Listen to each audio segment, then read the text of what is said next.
আসসালামু আলাইকুম। আজকে হচ্ছে আপনাদেরকে একটা রেসিপি দেখাবো যেটা আমি শর্টকাটে রান্না করি। মানে অন্য কোনো রান্না যখন আমার খেতে ইচ্ছা করে না বা করতে ইচ্ছা করে না সময়ের স্বল্পতার কারণে, তো আমরা তো ডিম ভাজি খাই। ডিম ভাজি যেভাবে করি ঠিক সেভাবে আমি এখানে সব মশলাগুলো একটু একটু দিয়ে ডিম ফেটে নিয়েছি। আমরা যেহেতু দুজন মানুষ সেজন্য আমি 2টা ডিম দিয়েছি। মানুষ বেশি হলে 4টা 5টা 6টা এভাবে ডিম আপনারা দিতে পারেন। আর ডিমগুলো আমি প্রথমে ভাজি করে নিব। ভাজি করে নেওয়ার পরে কি করব তা আমি আপনাদেরকে দেখাবো। যেহেতু সিজাদের স্কুল ছিল, আমার মানে রান্না করতে ইচ্ছা করছিল না, আর রাতেও ঘুম হয়নি, সকালেও অনেক ভোরে উঠতে হয়েছে, তাই আমি এই রান্নাটা করেছি আর ভাবলাম আপনাদের সাথে একটু শেয়ার করি। তো ডিমটাকে আমি ভেজে এভাবে রোল করে বটে ফেলছি। বটার পরে এটাকে আরেকটু ভালো করে ভেজে নিব যাতে ভিতরের অংশগুলো ভালো করে হয়। প্রথম ডিমটা তো আমি এভাবে ভেজে নিয়েছি, তারপরে ডিমটাকেও আমি এভাবে ভেজে নিব। ভাজার পরে এটাকে আমি এভাবে পিস পিস করে নিব। পিস পিস করে আমি একটা প্লেটে রাখবো এটা। তারপর আমি সেকেন্ড ডিমটাও সেম প্রক্রিয়ায় ভেজে নিব। আর আমি একটু ছড়িয়ে দিয়েছি ডিমটাকে। আমার ডিম ভাজা শেষ। এরপরে ওই কড়াইতে তেল দিয়ে পেঁয়াজ আলু দিব। পেঁয়াজ আর আলু দিয়ে একটু আলু আর পেঁয়াজটাকে ভেজে নিব।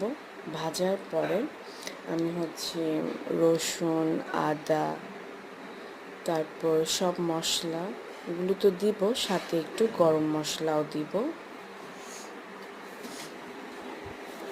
এখানে আমি প্রতিটা মশলার পরিমাণ খুব অল্প পরিমাণে ব্যবহার করব যাতে ডিমের ফ্লেভারটা নষ্ট না হয়।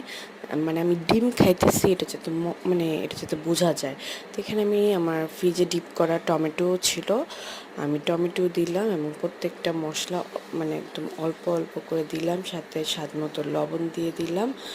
আর এটাকে ভালো করে আমি কষাবো।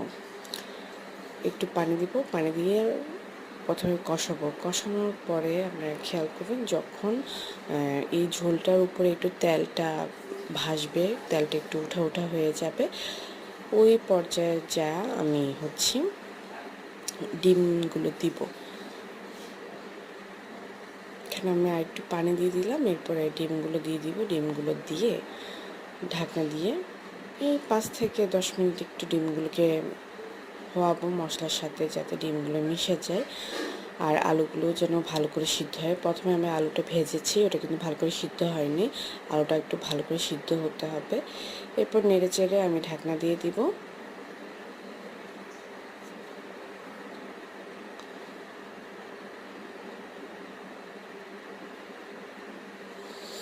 আপনাদের যদি আমার এই রেসিপিটা ভালো লাগে আপনারা ট্রাই করে দেখতে পারেন। আমি তো খেয়ে দেখেছি, অত খারাপ হয়নি, রেসিপিটা বেশ ভালো হয়েছে, দেখতে খুব সুন্দর লাগছে।